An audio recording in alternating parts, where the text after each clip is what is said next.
हनुमानगढ़ी अयोध्या का प्रसिद्ध प्राचीन धार्मिक स्थल है। यहाँ पर हजारों लाखों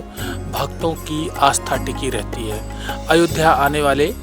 सभी भक्त जो रामलला के दर्शन करने के इच्छुक होते हैं या उनके दरबार में जाते हैं, सबसे पहले हनुमान जी का ही आशीर्वाद लेते हैं। ऐसी मान्यता भी है पौराणिक ग्रंथों और अयोध्या वासियों के अनुसार कि रामलला का दर्शन तभी सफल माना जाता है जब उनसे पूर्व अयोध्या के राजा हनुमान जी का भक्त दर्शन करते हैं। हनुमानगढ़ी पंच निर्वाणी अखाड़ों से बनी हुई है। यहाँ पर पंच पंचायती अखाड़ा होता है जो किसी भी प्रकार के वाद विवाद, समस्या और नए आयामों को लेकर के वहाँ के पंच परमेश्वर, वहाँ के संत महात्मा बैठ करके फैसला लेते हैं और उस फैसले को लागू करते हैं जो जनमानस और हनुमानगढ़ी में उसको मिलाया जाता है, लागू किया जाता है। हनुमानगढ़ी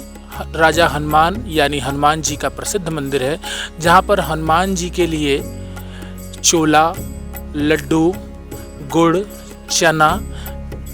तेल इत्यादि चीज़ों का भक्त हमेशा भोग लगाते आए हैं, उन्हें चढ़ाते आए हैं और उनसे मनवांछित फल प्राप्त करने के लिए आराधना और प्रार्थना करते आए हैं। हनुमान जी को लगाए जाने वाले भोगों को, प्रसादों की शुद्धता को ध्यान में रखते हुए हनुमानगढ़ी प्रशासन ने एक बहुत ही महत्वपूर्ण कदम उठाया है, फैसला लिया है और इस फैसले के तहत 1 जुलाई से यह नियम लागू कर दिया गया है कि अयोध्या के हनुमानगढ़ी में वही प्रसाद, वही भोग चढ़ाया जाएगा, वही लड्डू और पेड़ा चढ़ाए जाएंगे जो शुद्ध देसी घी से निर्मित होंगे, जिसको ध्यान में रखते हुए अयोध्या के समस्त दुकानदारों को यह निर्देशित कर दिया गया है, बता दिया गया है कि जो भी प्रसाद हनुमान जी को भक्त लेकर के जाते हैं उनके भोग को लगाने के लिए, इसलिए सभी दुकानदार शुद्ध देसी घी का निर्मित ही लड्डू अपनी दुकानों पर बेचेंगे जो हनुमान जी को भोग के रूप में अर्पित किया जाएगा। और इसके साथ ही हनुमानगढ़ी प्रशासन ने सभी दुकानदारों को यह भी निर्देशित किया है कि सभी दुकानदार अपनी दुकानों पर जितने भी उनके लड्डू के, खुरचन पेड़े के पैकेट हैं जिनमें वह भक्तों को पैक करके प्रसाद देते थे हनुमान मंदिर में ले जाने के लिए, उन डिब्बों पर उन दुकानों का, उस दुकान का नाम, दुकान के मालिक का नाम और दुकान का मोबाइल नंबर अंकित करना अति आवश्यक है, जरूरी है, जिसको ध्यान में रखते हुए हनुमानगढ़ी के चारों तरफ सैकड़ों की संख्या में जो प्रसाद की, लड्डू की, भोग की दुकानें हैं, उन सभी दुकानदारों ने अपने यहाँ के डिब्बों पे अपना नाम, मोबाइल नंबर और अपनी दुकान का नाम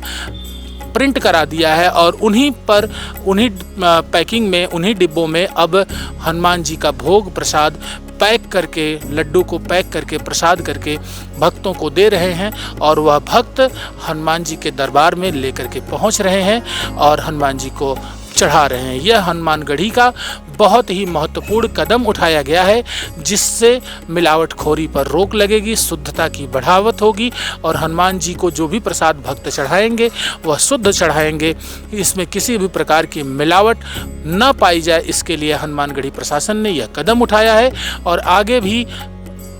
हर प्रकार से भक्तों की सहूलियत और मंदिर की शुद्धता, अनुकूलता को ध्यान में रखते हुए हनुमानगढ़ी प्रशासन सख्त कदम उठाने के लिए तैयार है। अयोध्या से तिलक पत्रिका के लिए मैं देवेश पांडे।